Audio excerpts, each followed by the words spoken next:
What's up, guys? A little change of pace from some ice fishing. As you can probably tell, we're having some mild weather here. It's almost, well, it's the end of January, and we're at 5 or 6 degrees Celsius right now, which is amazing. So I figured I'd go for a little quad ride. It's been a few months for me. Still a little chilly once we get moving, but I couldn't really ask for warmer at this time of year. So I'm here on my Polaris Sportsman 570. It's a 2016, so I just bought it. Had it out maybe a month in the nice weather and then put it away for a bit. So it's nice to get back on it. I haven't made a video with this one since I got it, guys. You've seen my 2012 if you watch some of my older videos. I still have that one. It's a 2012 Sportsman 400 HO.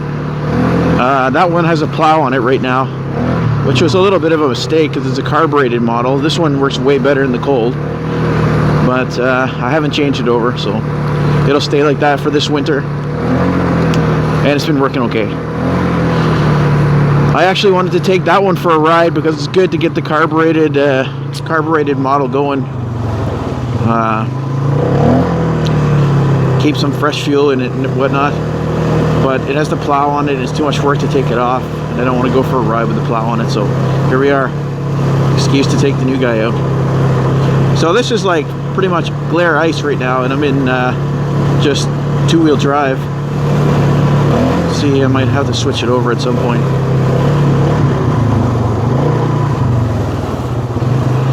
So the problem right now, I wasn't sure how much snow I'd have in the woods over here. It's just ice, so I'm not worried about deep snow and getting stuck. I don't have a winch on this thing yet. They were gonna charge like 600 bucks Canadian to put a winch on from the factory or from the dealership. So I figured I'd buy a winch on sale and throw it on. In the meantime, I usually ride with my wife. She rides the 400, and it does have a winch, so we have a winch between the two of them. It's good. It was good enough. But when I go out riding, especially in the winter, definitely going to want to have a winch on here. So this is a little bit of a test for me in the mild weather. I got a nice fishing trip coming up. A buddy and I are heading out to Lake Nipissing, the south shore of Nipissing, in a place called Callander, Ontario, near North Bay. We're going to be going out for some walleye, some pike, probably catch a ton of perch.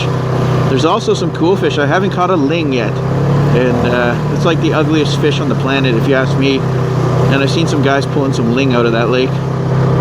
There's also the lake herring or Cisco. I've never caught one of those yet either. I've never fished Lake Nipissing.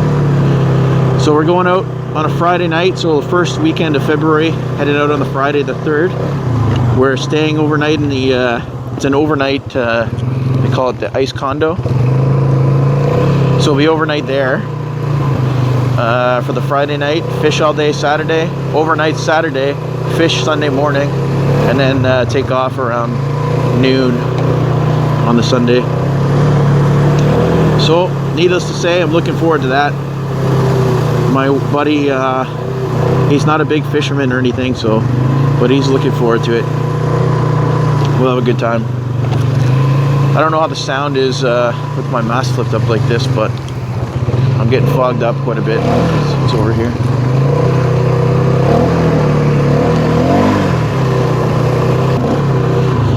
Fingers crossed. Oh yeah, this is good times. I'm enjoying myself right now. Woo!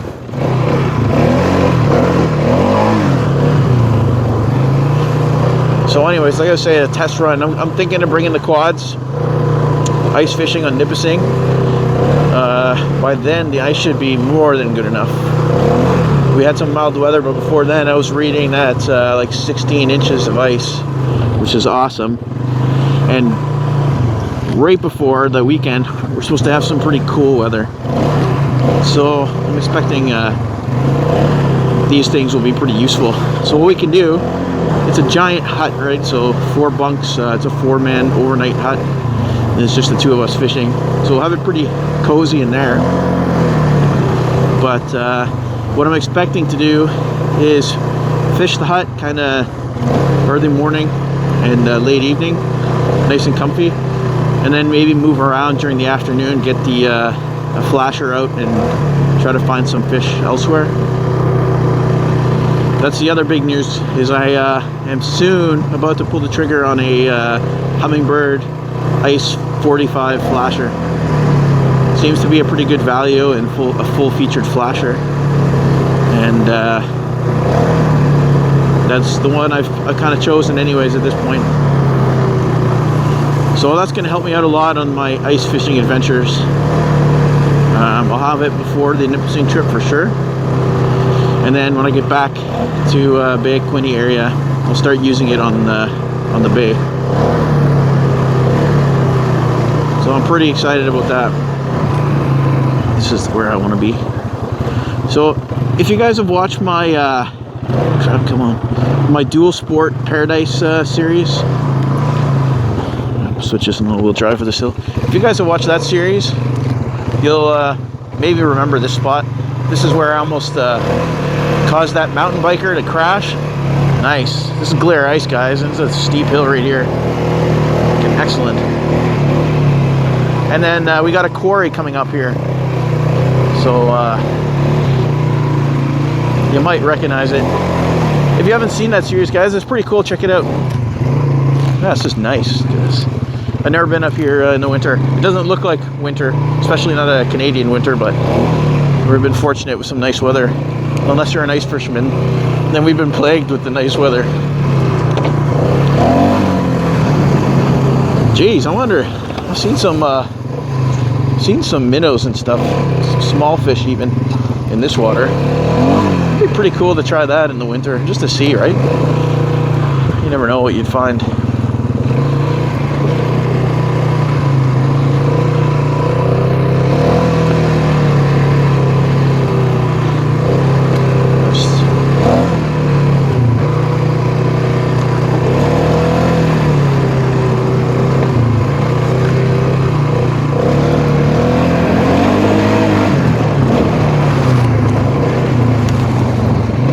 Awesome.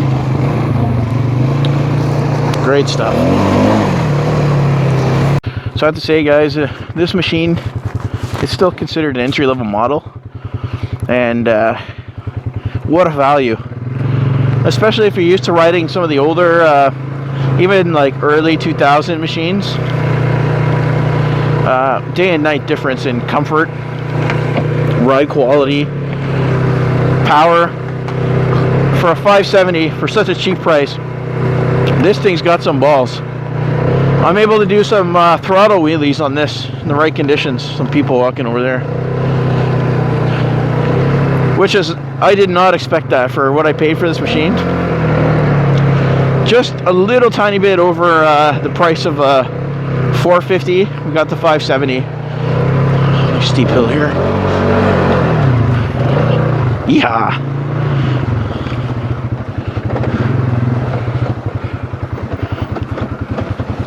Awesome.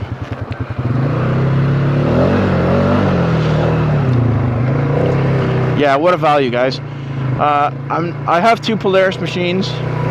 Some might think that I'm a Polaris guy at that point. I'm really not. I have no allegiance to any of the major companies, but what I do like is value.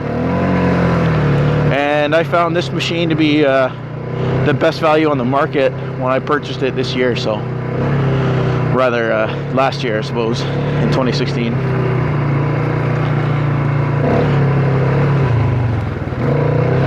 I have been looking at side-by-sides and thinking about getting a side-by-side there next year, or maybe the year after.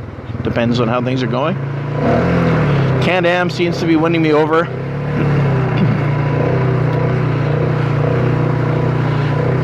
I would like, preferably, my ultimate choice would be the Kawasaki Teryx 4, but this is a shitty reason, guys, to choose one over the other. But my trailer is too small for that machine, so too narrow.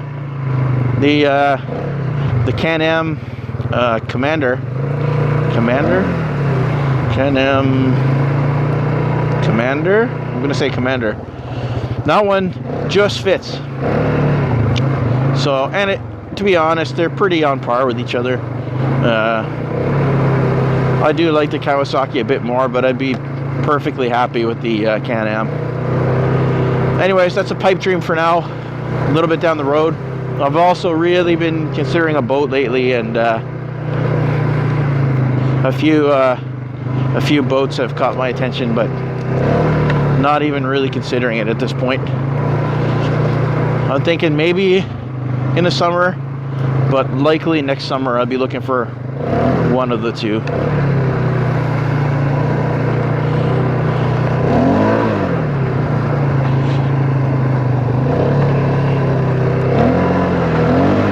Maybe shouldn't be playing around near this cliff.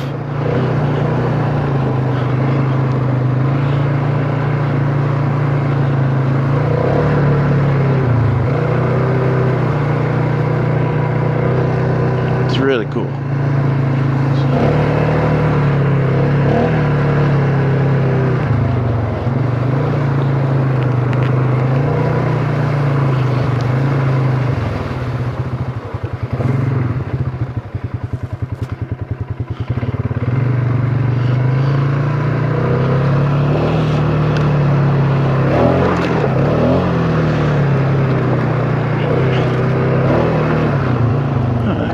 Hopped on a little jump there.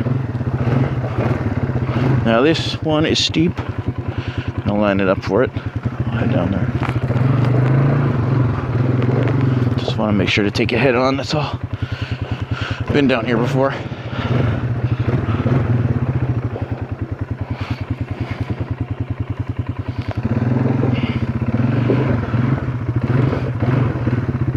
It's not too bad. It's just that it's all loose gravel, so she slips around quite a bit. There's a big rock there. It's all right.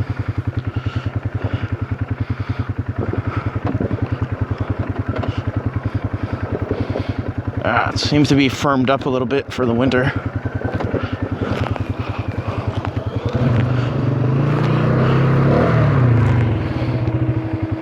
Keep it low.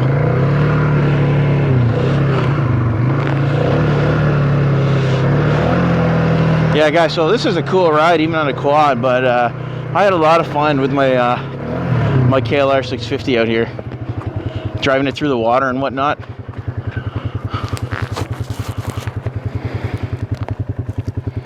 I know this is not too deep, so I might try to ice a little bit.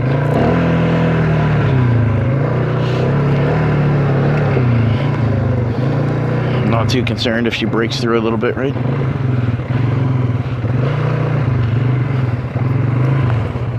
Cool.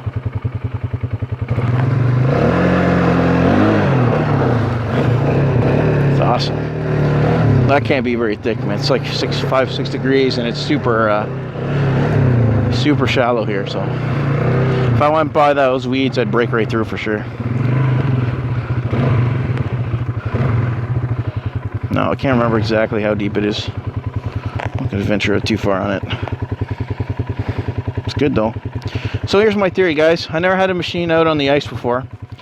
Obviously nervous, especially with my new guy. Now what I'm thinking is, they say, realistically, they say 6 inches, you're okay on a ATV or a snowmobile.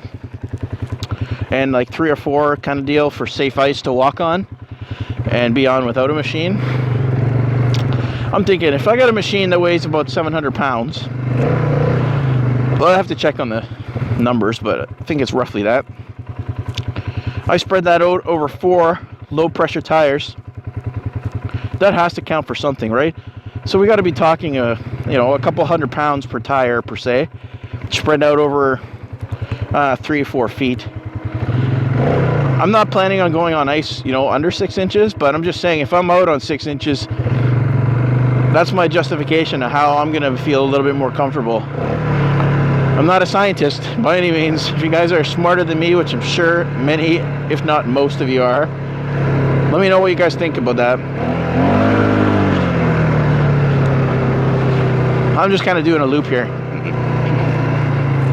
So I never fished Lake Nipissing before. Didn't really expect to be fishing a lake for my first time in the winter, because ice fishing used to not even really cross my mind. I must say, I think it's, to me, even more enjoyable than boat fishing. And I love to be out on boats, guys. I grew up on boats as a kid, and I love it. But the actual fishing itself, man, I have to say, like, ice fishing is unreal. I'm loving it so far. I don't think I've ever been down here. Let's see where this leads me. I got my GPS here, and oh shit. Oh yeah, we're good. So I got my GPS here, and the battery is toast. The batteries, so kind of silly. I turned it on. I got rechargeables in there, and they're pretty good quality. But when I turned the GPS on, it read full battery, so I was like, sweet. And then I look at this. So I basically threw it on the quad, and right before I went to go out, I turned her on, and she read low battery. And I'm pretty close to home, so I didn't bother